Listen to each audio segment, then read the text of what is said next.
October is just a few short days away, and there's a huge transition happening as these fish go from the saltwater to the river, and I'm going to show you exactly how you can be catching them right now. Yes, Puget Sound is closing in some areas in just a few short days, and some have already closed. So we have to put away, unfortunately, the gear that's been working so well for us. No more of the flashers and squid. No more of the spinfish and flashers that have been so good to us this year, because this season was phenomenal. Let's be honest, there were coho showing up, ocean-sized fish back in August in the early front, and we were getting some really good fish while fishing for pinks. And then the whole month of September was just fantastic. Tons of fish. They were big, lots of them. It just really was shaping up to be just a phenomenal ocean season. Puget Sound was great. There was tons of bait. Honestly, so much fun this year to be out there. What gets me always excited is seeing how well that run shapes up in the saltwater to then transition for itself into the rivers. Because the rivers give a chance as an angler to be more engaged and involved into the fishing itself. And what I mean by that is you have a rod in your hands at all times. You're no more trolling off a downrigger, which are still fun, don't get me wrong, but I love having the feel of a fish grab the spinner, a bait, or whatever you're using in hand. There is nothing better than that grab. So for me, river fishing, that's what I grew up on as a bank angler, and it's my passion to be able to share my favorite ways to go about it. So that's what we're going to cover in this, how you as a bank angler have an opportunity, you as a boat angler have an opportunity to go chase these fish in the rivers.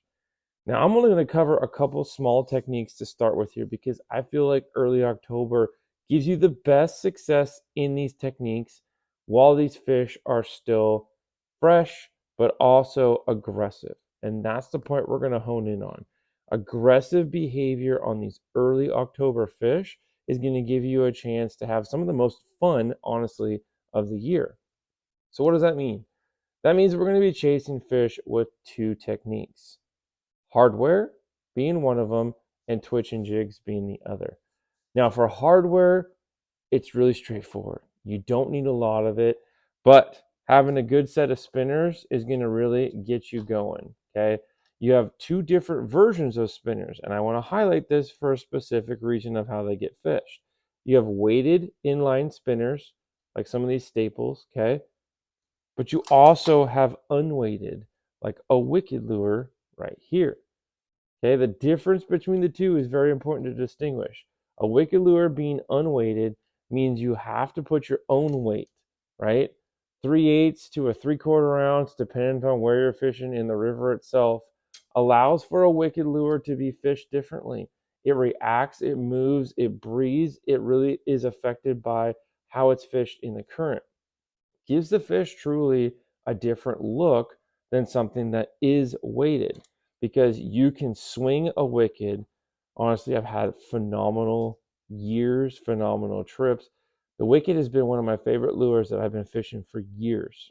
I've been able to fish with the owner, James Beasley, and had one of the most amazing days on the coast fishing these things that really opened my eyes to how to not only use the technique, but to be able to see how aggressive the fish are towards it. Spinners to me are a passion because I caught my biggest fish ever, a coho salmon at 21 pounds. That was caught on the coast when I was 12 years old. Honestly, I will never forget that moment, and it is right here. You can see the picture. So for me, spinners are exciting. It's a feel, it's a grab. And these coho are so aggressive, it's really easy to be able to find where the fish are. You can cast from the bank, you can cover a lot of water. You guys in the boats can cover a lot of water too. You can almost side drift these spinners, casting and retrieving, cover the water, find where the fish are. If they're not there, you move forward. It allows for you to find the most aggressive fish out of the group. And frankly, that's what's awesome. We're honing in right now on these fish that are moving through the rivers. They're aggressive, and being able to get that instinct of flash and attraction to really pull them out and work. Now, if I'm going to fish spinners, I found there's a couple ways I love doing it from the bank. I'll cover from the boat too. But From the bank, I go to a 2-rod system, in all honesty, to make it as easy as possible for myself. I used to be the angler who would carry 40 pounds of tackle with me and really make myself almost get into, analysis paralysis, as they say, to what lure should I be pulling? Well, I have all these other colors. Do I need to do this, this, this? And next thing you know, you're spending more time playing with your gear than you are actually fishing. So what I've done is be more organized, tone my stuff down, make it more simplified, and catching more fish because I'm spending more time in the water instead of messing with gear. So how we're doing this, I got a 7'6" one-piece rod. This is kind of my universal rod that I can go back and forth with between different types of hardware or even the twitching jigs on. So again, this is a 7'6", 8 to 15. It's frankly a bass fishing rod, and that is a key to think about for a bank angler or a bone angler if you're going to be using some of these techniques. 7'6" is perfect for twitching. It's really nice because it doesn't wear your arm out. It's also great for the small bank angler because it can be utilized for twitching, but for these spinners too, you can have a rod that can do both. And I can go back and forth between a spinner or a twitching jig. And frankly, I can bring one rod with me and limit the gear. So this works really well. I've had a lot of success doing it. 2500 size spinning reel, just standard stuff. I got 12-pound test mono on this just for the spinner side. I like having a little bit more give on it, but it's also just the way that we've had this rigged for the other stuff we were doing with pinks. So it works really well. Simple, right? If we start talking differences, spinners, what's nice is you can really customize and do a lot with them, right? I told you the Wickeds have a ton of different colors and their own action and sizes, which is great to be able to be versatile. Now, with the inline weighted spinners, you can go to different ways of going hoochie skirt. You can do steelhead worms. You can go larger, different blade combinations and colors. It really is fun to find out and play with what these fish want. And I love the versatility of the spinner because I can typically throw a spinner through a hole and find out really quick if there's fish that are around. There's aggressive fish, they are going to hit a spinner. There's no doubt about that. Another thing I love to do is fish spoons. Okay, hardware like spoons is another grab and feel method. Spinners, though, you're retrieving, you're really active and engaging. Spoons is more of a bit of a feel deal. You can go cast these things out and swing them through the drift. You want to have a little bit like walking speed water. You'll see where kind of fish are holding. Coho do show themselves, so that sometimes can be a benefit. But these can work really well too. Fished a little bit different than the spinner. Copper is one of my favorite Coho colors. I like to put a hotspot dot on there, but the silver and blue is another great one. If I had to pick two colors, those are what I'm going to run on spoons. It works really, really well in a lot of water, different conditions. I'll go back to colors real quick on spinners. I love chartreuse for Coho, and I love pink. And if you can do combinations of pink and chartreuse, you're not going to have any problems finding fish. With the Wickeds, honestly, this color here is one of my favorites. The black and pink. It does really well in stained water, but also with the lower water conditions or even just clear in general, this color doesn't have too much flash that overpowers them. There's a pink and silver that works really well. Pink and chartreuse has a lot of great in the contrast color realm to fish for a little bit dirtier water and get a Coho's attention. But I always have a couple colors, and this is my top three for Coho right there. You can go also to smaller stuff and dependent on the water if it's really skinny. These rooster tails, if you've ever seen this one's a 3/8 ounce, but they even have a half ounce. This is a great skinny water presentation because the body is still weighted pretty decent where the blade then can stay down. This is meant to be retrieved with a faster bit. And so in the current, it doesn't ride up. Blue foxes, they're great, but their one thing is their light body and resistance of the blade will pull them up as they get retrieved. So something like this, you can have the same weight, but fish them entirely different. This one's 3/8, and I want to say number 4 Vibrex is close to about the same, but it ends up being something that can be fished entirely different. So sometimes this might be the ticket. I like putting a little bit of contrast tape from Hyperviz on that, but rooster tails work great on coho as well.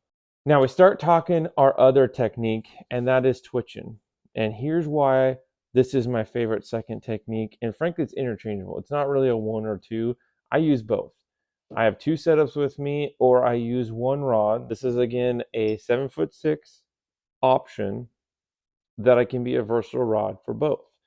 When I'm off the shore, sometimes these rivers do not have much backcast room at all. I'm bushwhacking to smaller rivers, looking for these pods of fish, and frankly, I don't want to have a ton of gear with me, and sometimes I can't have my normal 9-foot spinning rod. This 7'6" can be the way to get around that and be more efficient and effective. If I have all the room in the world, I'm probably going to bring one rod that's a 7'6" and one rod that's a 9 foot to help me with the casting, but also give me some other options to do. Ideally, with twitching jigs, that shorter rod in the 7'6" is going to give you better reaction, better feel over the course of a day, less fatigue as well. What's different between the spinning version of a hardware rod is I love braid with the twitching. It gives you way more feel. It lets the jigs fall faster. You can put a top shot on if you really want. This was a jig that I tie, but I used a lot last year up on the north end of Puget Sound, and the water was really turbid most of the time. So I just forgoed the top shot and just went straight to braid. Again, 2500 size reel. This is 30-pound Power Pro. It doesn't have to be anything crazy, but the difference with the twitching jigs is the cadence and feel, right? You're casting these things out and you're popping it, popping it, popping it, and you're creating a slack as the jig falls, and then you're bringing it up, and then the jig falls again. The whole point with either spinners or jigs is you're getting an aggression strike triggered. Therefore, the fish are keying in on that. With a jig, just like they did in the saltwater, fishing buzz bombs or whatever else, you can get that reaction strike when the thing's on the drop. That's why jigs are so effective, and they work really well as we get into later October, because these fish start pulling up into heads of holes and settling down, and those jigs can really get their attention. The spinners are my favorite earlier on because you can really target those aggressive fish as they're moving. So it's kind of a 1-2 punch, but I usually have both with me when I'm targeting the rivers because you never know what day is going to produce. I found ways to organize myself a little bit better and be more prepared. One of these ways is a leaderboard like this one here. I can have all my twitch and jigs for the day ready to go, whether that means hoochie jigs, marabou, rabbit, it's all here. And what's so great about this, right? Everything is so organized. I can use this box later for pre-tied leaders if I want to, but I have no problems with this one just being set in my bag, ready to go. But here's the key that I think is the most important. When you take care of your twitching jigs, when they're done at the end of the day, I put them back on this and I put them on my dash. I turn on the defrost and let these things breathe and dry back out. This allows the material to return and allows for yourself to not have to ruin jigs and hooks. When we're talking twitching jigs, that's your pretty standard, right? This is a 3/4 ounce bullet head. There's a couple different options out there. I'll show you another. Let's grab this guy.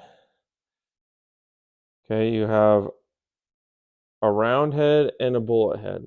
Now, it depends on the current you're fishing. It depends on how deep you're fishing to choose one or the other. Most people in standard stakes are going to choose the round head, but I will tell you a bullet head can outshine in certain conditions where it starts to get shallower. What that means is like a tail out of a run. This fishes differently with the head design to stay down, and frankly, it stays shallower in some cases than a heavy round head will. So if I'm fishing a shallower tail out run, I can go with this guy and not necessarily hang up so much. But maybe I do want this 3/4 ounce for a deeper hole too. It's all in how you fish them. But these work very well. Again, a lot of flash in there. The rubber legs work really well, and this rabbit body really breathes. So for me, I'm fishing twitch and jigs of some sort, but what you are going to see in everything as a common deal is the color portion is contrasted. Chartreuse head, pink body, purple tail. This all really plays into contrast. Same thing with the spinners. Everything for coho is to get their attention and to keep it. If this is bouncing around right in front of their face, you're going to get their attention, and on the drop, they're typically going to chase and grab it. If you've ever watched fish in the river chasing your gear, it's some of the most exciting and fun things to do. So with spinners, they'll chase it to your feet. With twitch and jigs, they'll do the same thing. I mean, shoot, we got a fish last year, was not expecting. I truly went with the intention of catching fish on spinners, and I got to the last hole and said, you know what, we've done everything. I might as well try a twitch and jig, and wouldn't you know, that ended up being the saving grace to the fishing day. So I always have them just in case, but twitch and jigs are super fun. You tell me below, what are your favorite techniques to be using in early October, and we'll catch you on the water. Tight lines and fish on!